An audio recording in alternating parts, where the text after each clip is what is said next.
দেশে হাম সংক্রমণে বাড়ছে মৃত্যু। উপসর্গ নিয়ে বিভিন্ন হাসপাতালে রোগীর চাপে দেখা দিয়েছে শয্যা সংকট। এই মুহূর্তে রাজধানীর ডিএনসিসি হাসপাতালে আছেন সহকর্মী মনির হোসেন এবং চাঁদপুর জেনারেল হাসপাতালে আছেন ফারুক আহমদ। সরাসরি প্রথমে যাচ্ছি মনিরের কাছে। হামের প্রাদুর্ভাব সারা দেশেই বাড়ছে। গতকাল একদিনে মৃত্যুর সংখ্যা কিছুটা কমলেও আক্রান্তের যে সংখ্যা আমরা দেখেছি যে বিগত কয়েকদিন যেই 1000-এর বেশি রোগী শনাক্ত হচ্ছে সেই ধারাবাহিকতা কিন্তু বজায় ছিল এবং গতকাল একদিনে 3 জনের মৃত্যু হয়েছে এবং এ নিয়ে স্বাস্থ্য অধিদপ্তরের তথ্য অনুযায়ী 15 মার্চ থেকে এখন পর্যন্ত 198 জনের মৃত্যু হয়েছে এই হামের কারণে এবং হাসপাতালে ভর্তি হয়েছে 11,000-এর বেশি এবং হাসপাতাল থেকে যে ছাড় পেয়েছে 9,000-এর বেশি রোগী। আমরা এই মুহূর্তে আছি রাজধানী ঢাকার ডিএনসিসি ডেডিকেটেড হাসপাতালে। এই হাসপাতালেও বর্তমানে 350 জন হামের রোগী ভর্তি রয়েছে এবং তাদের মধ্যে 46 জনের অবস্থা সংকটাপন্ন এবং তাদেরকে আইসিইউ সাপোর্টে রাখা হয়েছে এবং সেই সঙ্গে গতকাল একদিনে এই হাসপাতাল থেকে 84 জন চিকিৎসা নিয়ে সুস্থ হয়ে বাড়ি ফিরেছে এবং নতুন করে ভর্তি হয়েছে 91 জন।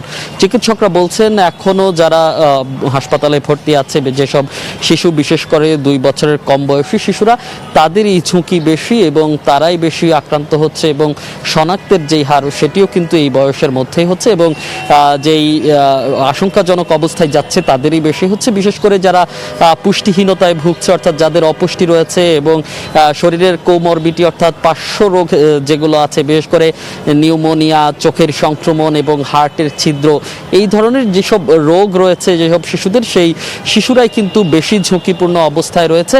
এর মধ্যেই যদি একটু বলতে হয় যে সারা দেশের যেই 30টি উপজেলায় টিকাদান কর্মসূচি রয়েছে সেই টিকাদান কর্মসূচি চলছে এবং আগামী 20 এপ্রিল থেকে সারা দেশে একযোগে হামের টিকাদান কর্মসূচি শুরু হবে।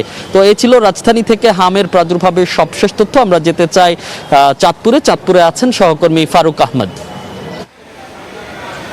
সরকারের স্বাস্থ্য বিভাগের যে জরিপ আছে সেখানে কিন্তু 30টি উপজেলাকে হামের ছড়িয়ে পড়ার যেই প্রবণতা, অর্থাৎ হাম প্রবণ এলাকা হিসেবে ঘোষণা করা হয়েছে। তার মধ্যে চাঁদপুর সদর এবং হাইমচর রয়েছে। তো আমি এই মুহূর্তে আছি চাঁদপুর 250 শয্যা বিশিষ্ট জেনারেল হাসপাতালে, যেখানে এখন 25 জন শিশু তারা হামের প্রকোপ নিয়ে হাসপাতালে ভর্তি আছে।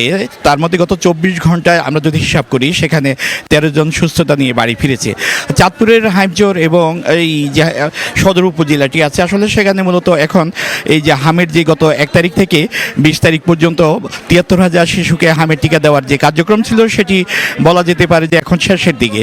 আর আমরা যদি চিকিৎসকদের তথ্য বলতে চাই, তারা যে তথ্যটি জানিয়েছে যে সেখানে বলেছে মূলত শিশুদের মধ্যে সর্দি কাশি বা জ্বর দেখা দিলে কিন্তু হামের আতঙ্ক ভেবে কিন্তু অনেকে হাসপাতালে ছুটে আসেন এবং প্রাথমিক চিকিৎসা নিয়ে কিন্তু সেই শিশুরা আবার কিন্তু ফিরে যান তাদের স্বজনদের সঙ্গে। আরেকটি তথ্য জানিয়ে রাখি যে এই যে চাঁদপুরের হাইমচর এবং চাঁদপুর সদর এবং পৌরসভায় যেই 73,000 টিকা দেওয়ার যে লক্ষ্যমাত্রা নির্ধারণ করা হয়েছিল তার এর মধ্যে কিন্তু 80% সম্পূর্ণ হয়েছে আর 20% হয়তো আগামী 3-4 দিনের মধ্যে সম্পূর্ণ হওয়ার কথা জানিয়েছেন চাঁদপুরের সিভিল সার্জন মোহাম্মদ নূর আলম দিন। আর চাঁদপুর 250 শয্যা বিশিষ্ট হাসপাতালে যিনি তত্ত্বাবধায়ক আছেন তিনি বলেছেন যে এই ওয়ার্ডটিতে অর্থাৎ 1 তারিখ থেকে এখন পর্যন্ত যে হামের একটা বড় ধরনের একটা চাপ ছিল সেটা আস্তে আস্তে কিছুটা হলেও কমতে আসে শুরু করেছে। তো এই ছিল আমার কাছে চাঁদপুরে হামের উপসর্গ এবং হামে আক্রান্ত রোগীদের ভর্তি হওয়া নিয়ে সবশেষ তথ্য।